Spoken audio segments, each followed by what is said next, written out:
9 mai 2025, nous sommes en plein pied dans la saison pluvieuse. Une forte pluie a fait sa loi dans cette matinée dans la ville de Cotonou et environ. Prenez donc vos précautions, mesdames et messieurs. Bonjour, les titres. La communauté chrétienne célèbre ce jour la fête de l'Ascension, cette fête qui intervient 40 jours après la Pâque. Suivez dans ce journal la symbolique de cette célébration chez les chrétiens catholiques.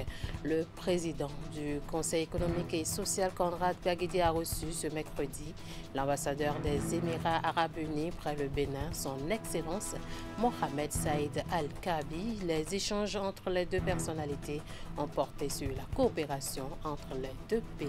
Les précisions à suivre. Et puis, Jacques Ayadji, ministre conseiller aux infrastructures et au cadre de vie, s'est rendu sur le site du nouveau siège de l'Assemblée nationale en construction. Objectif, rétablir la vérité sur les propos tenus par le parti Les démocrates en ce qui concerne le taux d'exécution des travaux.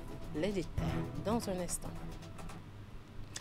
À nouveau, bonjour. Les chrétiens commémorent 40 jours après Pâques la fête de l'Ascension. Elle marque le retour dans les cieux de Jésus à la fin de son ministère sur terre. Une équipe de la rédaction s'est rapprochée des chrétiens catholiques pour comprendre le sens qu'ils donnent à cette fête. On va les suivre.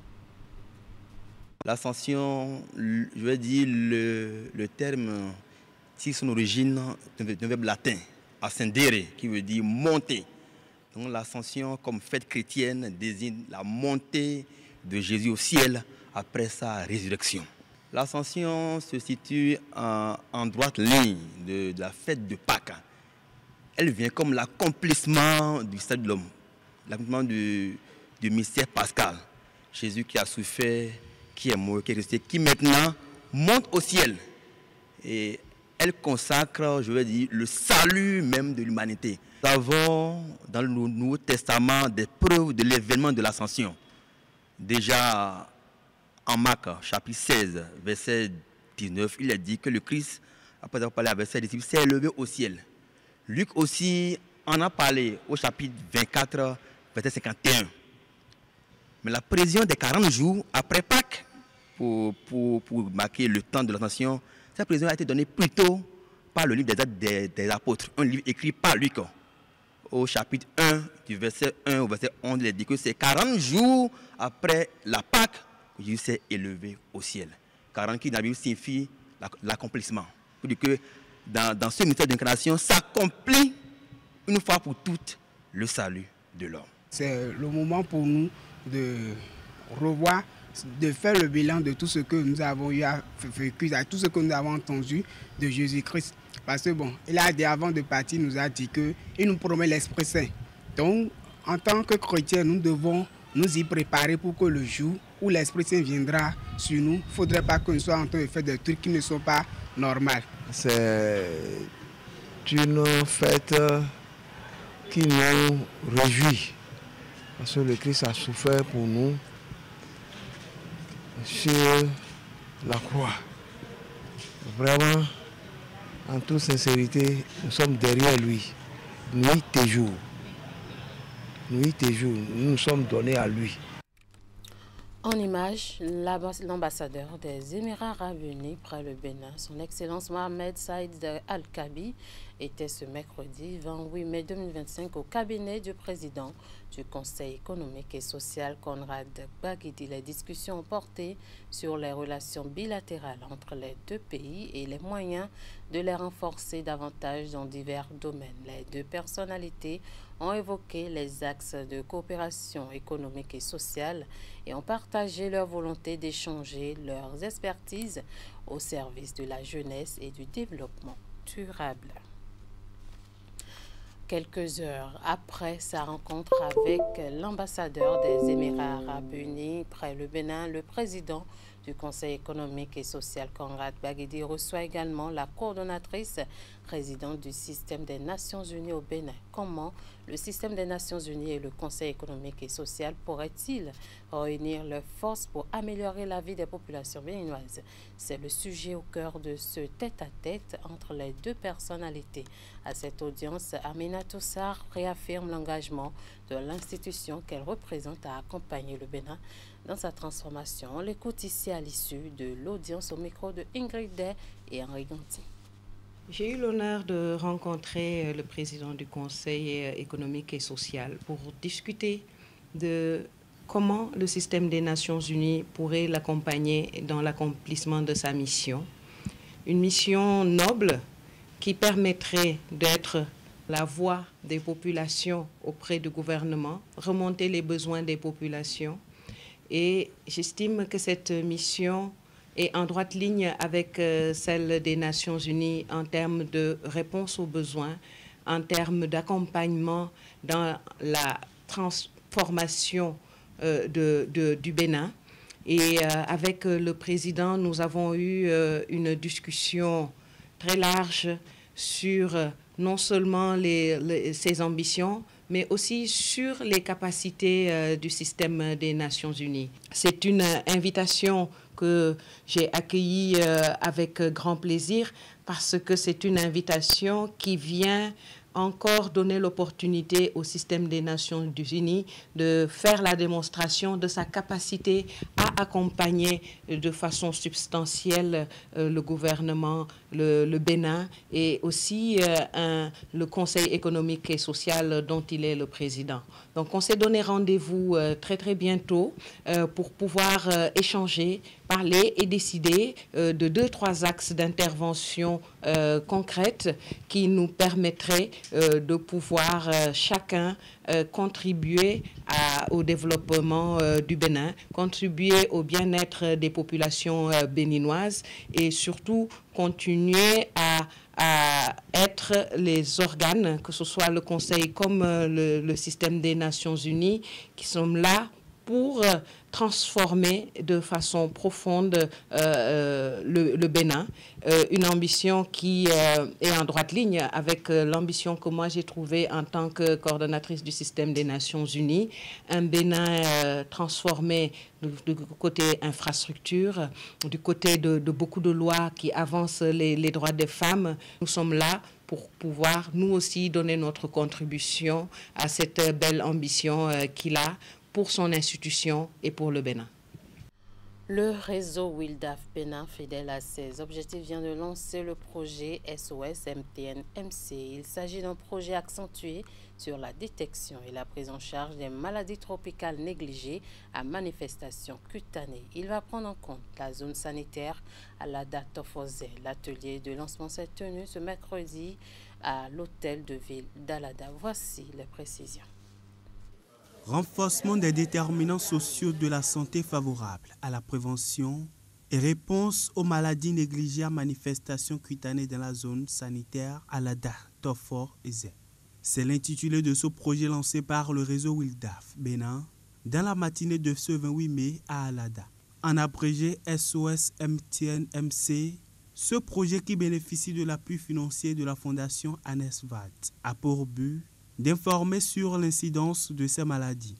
Il permettra de renforcer les capacités d'action des populations, des communes d'intervention, notamment les adolescents, les jeunes des deux sexes, les femmes et les personnes handicapées aux fins de la prévention, de la détection précoce et de la lutte contre les maladies tropicales négligées et les violences basées sur le genre. Le défi à relever par le biais de ce projet MTN SOS est donc très important et capital pour nos populations. Je tiens donc à saluer la collaboration de WILDAF Bénin et de cette fondation qui nous accompagne dans la mise en œuvre de ce projet à travers ce qu'on peut appeler une force de travail collectif. Améliorer la qualité de vie des personnes, familles et communautés souffrant de maladies négligées à manifestation cutanée dans la zone sanitaire identifiée. C'est l'objectif principal de ce projet. Objectif qui reçoit l'assentiment des diverses parties prenantes. Il ne s'agit pas d'un projet de plus.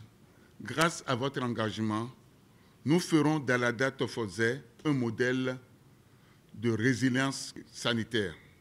Nous vous rassurons de notre entière disponibilité de soutenir la présente initiative. Je voudrais vous inviter à une pleine appropriation de ce projet. C'est à ce prix que nous réussirons ensemble à construire un environnement favorable à la prévention, à la prise en charge et à l'éradication des maladies tropicales négligées. Une trentaine de participants étaient présents à l'atelier de lancement. Il s'agit entre autres des responsables des guichets uniques de protection sociale, des responsables de la police républicaine, des spécialistes de la santé et des chefs de collectivité. On parle toujours bien-être et on parle de la célébration de la Journée mondiale de lutte contre la faim ce 28 mai. Une journée initiée par l'ONG internationale The Hunger Project en 2011 dans le but de sensibiliser le public à la faim dans le monde et encourager les actions pour y remédier. Et dans cet ordre d'idées, plusieurs actions sont menées dans le département du Borgo. Le point de tout ceci avec Jean Touinpo et Hugues Vingbe. Au Bénin, de nombreuses organisations se mobilisent pour soutenir les actions contre la faim. Et dans le département du Borgo, ces actions se multiplient avec l'appui de l'organisation internationale The Hunger Project, une organisation qui œuvre pour la sensibilisation à la question de la faim et à l'insécurité alimentaire. Ils nous ont formé la fabrication des engrais chimiques et des composts. Donc, avec tout ça là, moi, je suis très content de cette formation. Depuis que la pompe là était gâtée, on est du mauvais à trouver de l'eau. On partait là-bas, on cherche partout, on ne trouve pas de l'eau. Maintenant, ils ont réparé ça. Nous sommes contents, nous tous.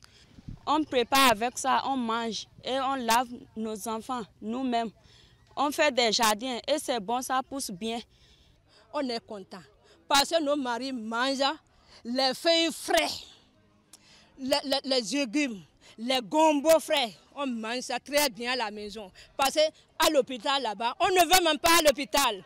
Parce que nos enfants mangent les feuilles vertes là, ils sont en bonne santé. On a des économies maintenant. Du don de matériel pour la promotion de l'agriculture, en passant par des formations et sensibilisations, sans oublier la réhabilitation de plusieurs pompes, notamment dans la commune de Bembereke et de Sinandi. Plusieurs actions sont menées pour impacter les populations. L'ONG a continué aussi pour pouvoir faire aussi le diagnostic de plus de 45 pompes de forage de pompes à motricité humaine en panne aussi. L'ONG nous a permis aussi d'identifier encore plusieurs forages, plus de 102 pompes à motricité humaine. La mairie a pu inscrire une ligne budgétaire sur la nutrition dans son budget de 2025. Avec l'accompagnement politique des conseillers communaux, ils ont pu accepter cette doléance, ce plaidoyer de THP Bénin. La Journée mondiale contre la faim est une occasion d'aborder la question de la faim et de promouvoir des actions concrètes pour y remédier. Il est donc important de mettre en place des solutions durables pour réduire la faim, comme des pratiques agricoles adaptées au changement climatique, des vaccins pour les animaux et des programmes de nutrition.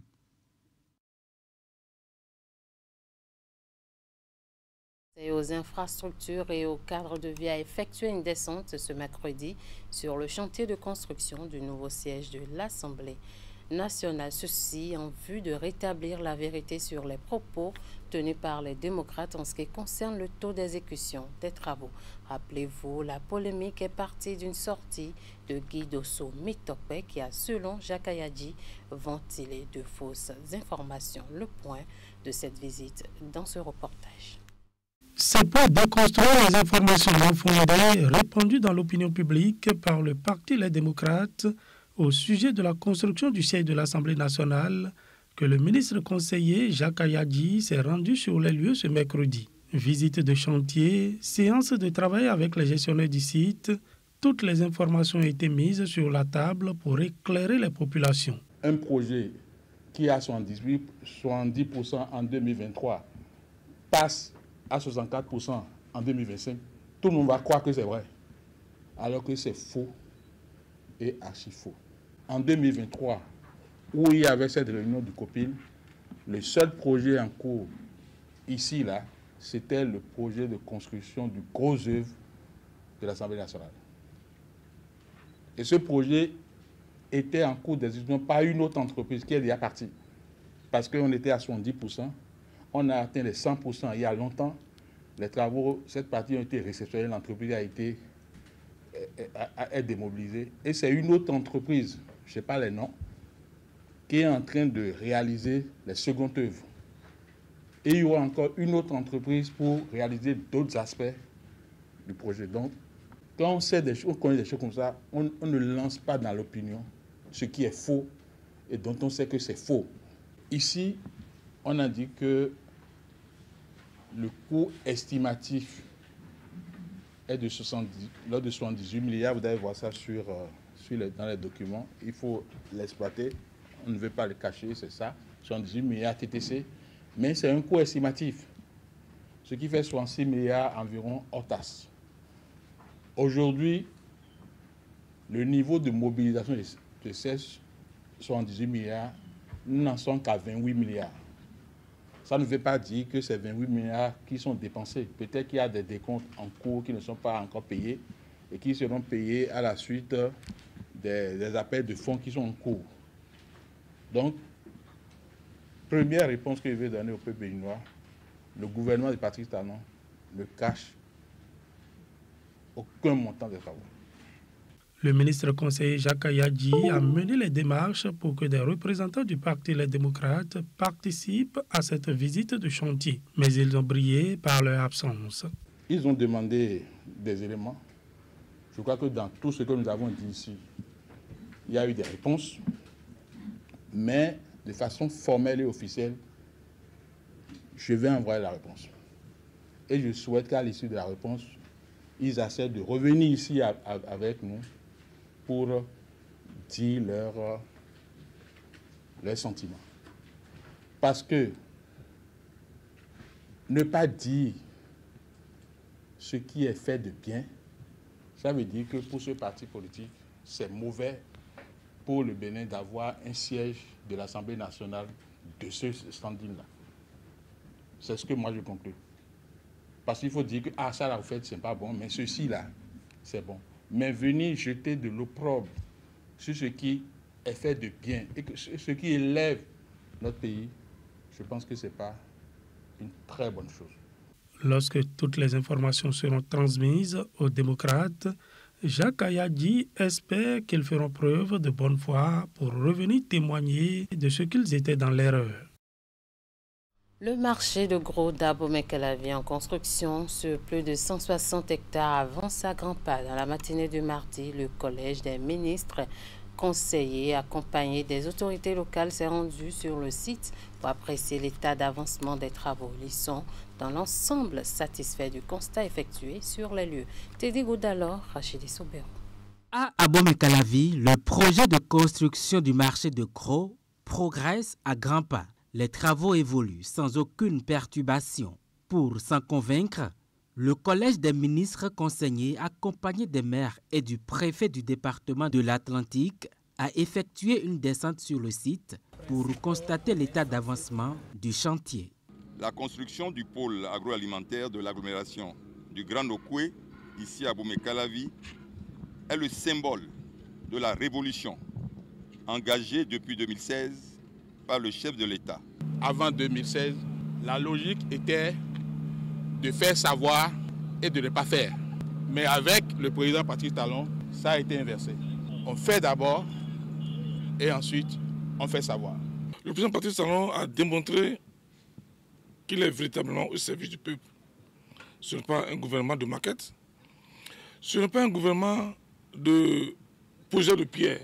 Ce marché de gros s'étend sur une superficie de 168 hectares et est appelé à devenir le pôle économique stratégique pour le Bénin et la sous-région. La zone logistique du marché, aujourd'hui, si on doit faire le point, on est à 98% de taux d'exécution pour la zone logistique sans l'abattoir. Et quand on ajoute l'abattoir au projet pour avoir le taux d'exécution du projet au complet, on est à 92% de points d'exécution. Il a fait pour le bonheur des bonnes dames pour le bonheur des femmes commerçantes, des femmes marchandes, et nous ne pouvons que le remercier. Nous avions vu et compris qu'avec cette volonté affichée d'industrialisation que nous avons perçue avec la GDIZ, le marché de gros de Calavi est en train de se présenter comme un pilier majeur. Le Bénin est en train de marquer une étape cruciale dans son développement, dans sa marche vers le développement de son économie. Les travaux se poursuivent. Le marché de gros d'Abomey-Calavi s'annonce comme un futur hub commercial de la région. Militants, sympathisants et membres du bureau exécutif du parti de la force Cori pour un Bénin émergent FCBE étaient en conclave ce week-end. La rencontre de Savin marque une étape importante dans les préparatifs pour les élections générales de 2026. Paul Hunkwe a saisi l'occasion pour lancer l'opération de la mise en place des comités de village et de quartier de ville. 2 semaines qui vont également permettre de collecter les dossiers dans la perspective des consultations électorales qui s'annoncent. Y met Hélène Moussou. Toujours déterminé à renforcer la présence de la formation politique sur toute l'étendue du territoire national, Paul Hunkwe et les siens étaient en conclave ce week-end. Le rendez-vous de Savin est une fois encore l'occasion choisie par les militants et d'autres sympathisants pour réaffirmer leur attachement aux idéaux du parti de la force Cori pour un Bénin émergent FCBE. Nous profitons de cette occasion solennelle pour réaffirmer notre attachement indéfectible aux idéaux de la FCBE, que sont l'unité, la justice sociale, le développement équitable et la démocratie participative. Il faut travailler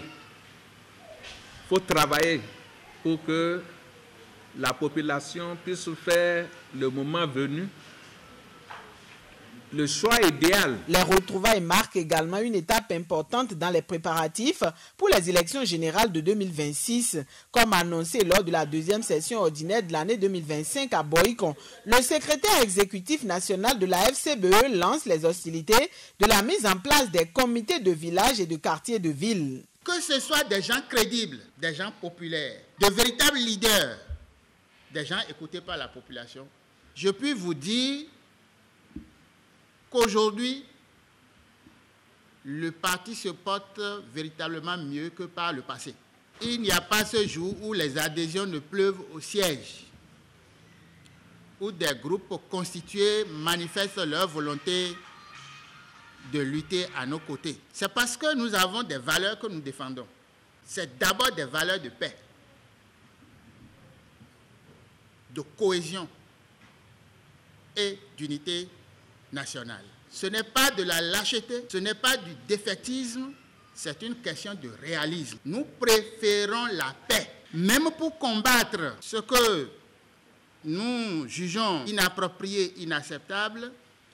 Nous préférons lutter d'une autre manière, avec une certaine souplesse. L'opération ainsi lancée va durer 2 semaines. Elle fait suite à l'installation des structures de base dans les 546 arrondissements et 77 communes du pays, sur instruction de Paul Hunkwe. L'activité va aussi servir de cadre pour la collecte des dossiers dans la perspective des consultations électorales qui s'annoncent. Et voilà qui met fin à ce 13h au Bénin. Merci de nous avoir suivis. Merci à toute l'équipe de rédaction, de réalisation et de diffusion. Bonne fête de l'Ascension à toute la communauté chrétienne béninoise.